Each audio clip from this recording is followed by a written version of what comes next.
नमस्कार, मैं राजेश गुजर लेकर आए हैं आपके लिए बड़ी अपडेट। लाडो प्रोत्साहन योजना 2026 की बड़ी अपडेट आ चुकी है। योजना में बड़ा बदलाव, 85,000 आवेदन अटक चुके हैं, 1.5 लाख रुपए मिलते हैं इस योजना के तहत। पूरी जानकारी को अच्छे से समझेंगे। 85,000 आवेदन अटके, लाडो प्रोत्साहन योजना में बड़ा बदलाव, 1.5 लाख रुपए मिलते हैं इस योजना में। जो अपडेट आई है उसको हम अच्छी प्रकार से यहाँ पे समझेंगे। जो भी अपडेट आती है सीधी की सीधी KDI योजना के टेलीग्राम के ऊपर डाल दी जाती है, इसलिए आप सभी साथी टेलीग्राम को जरूर ज्वाइन करें। जिस नाम से यूट्यूब चैनल है उसी नाम से टेलीग्राम चैनल है, उसी नाम से इंस्टाग्राम चैनल है, उसी नाम से फेसबुक ID है। सभी साथी जुड़ सकते हैं, फॉलो भी कर सकते हैं। अब जो अपडेट आई है वो आप देख सकते हैं। ना आना इस प्रदेश म्हारी लाडो, यानी कि राजस्थान प्रदेश में मत आना म्हारी लाडो। क्यों साहब? क्योंकि पैसे ही नहीं मिल रहे हैं, आवेदन अटक गए हैं। इस वजह से रूसगा, नाराज होगा कि ना आना हमारे प्रदेश म्हारी लाडो।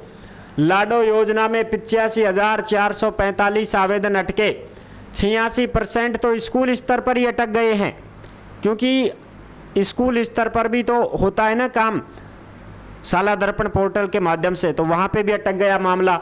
जयपुर में ही 6,617 के साथ सबसे फिसड्डी रहा जयपुर में 6,000 आवेदन अटक गए हैं। दस्तावेज सत्यापन और बैंक DBT समस्याओं से बड़ी पेंडेंसी, शुरुआती स्तर पर ही अटके आवेदन। यानी कि ये जो लाडो प्रोत्साहन योजना है इसमें पेंडेंसी क्यों बढ़ रही है, फॉर्म कहाँ भरा जाता है? तो फॉर्म भरने के लिए आप ये ना सोचें कि साहब हमें कोई मित्र पे जाना पड़ेगा क्या। नहीं, ये मित्र पे नहीं जाना पड़ता है। ये लाडो प्रोत्साहन योजना की राशि जन्म लेती है ना जब बच्ची, तो हॉस्पिटल में ही उसका रजिस्ट्रेशन किया जाता है। PCTS पोर्टल पर उसका रजिस्ट्रेशन करते हैं। सरकारी अस्पताल में या जनाना अस्पताल में जन्म होता है तभी ये पैसे मिलते हैं, और 7 किस्तों में ये 1.5 लाख रुपए दिए जाते हैं। जन्म होते ही पैसे मिलेंगे जच्चा को। भाई बेटी होगी, बेटी को जन्म होगो तो उनकी माँ ने मिलेगा 5,000 रुपया जन्म होता ही। बच्ची का जो गार्जियंस है उसको पैसा मिलता है, ठीक है। और जब वो बच्ची 12वीं पास कर लेती है उसके बाद में उसको खुद को पैसे मिल जाते हैं, ठीक है। बिल्कुल, अब यहाँ पे हम बात करेंगे, देखो किस प्रकार से क्या क्या अपडेट आई है वो आप देख सकते हैं। महिला अधिकारिता व चिकित्सा विभाग के अभियान से पहली किस्त की पेंडेंसी भी आदि हुई। लाडो योजना तीसरी किस्त के लिए 11,409 ने किया आवेदन, इनमें 10,712 स्वीकृत हुए, यानी कि 11,000 ने फॉर्म भरा है और 10,000 स्वीकृत हो गए हैं। 1,000 आवेदन पेंडिंग है, ठीक है, जो आप अलग अलग यहाँ पे देख सकते हैं, ठीक है। अब इसमें सबसे पहले मैं आपको बता दूं इसमें किस प्रकार से आपको आवेदन करना पड़ता है। तो सबसे पहले तो PCTS पोर्टल पर रजिस्ट्रेशन किया जाता है। ये रजिस्ट्रेशन अस्पताल में ही किया जाता है। अस्पताल कौन सी होनी चाहिए? या तो गवर्नमेंट हो या फिर जनाना हो, या तो गवर्नमेंट हो या फिर जनाना अस्पताल हो। उसी में बच्ची का अगर जन्म होगा तो उसको ये पैसे मिलेंगे, अन्यथा पैसे नहीं मिलेंगे। प्राइवेट अस्पताल में कोई पैसा नहीं मिलेगा।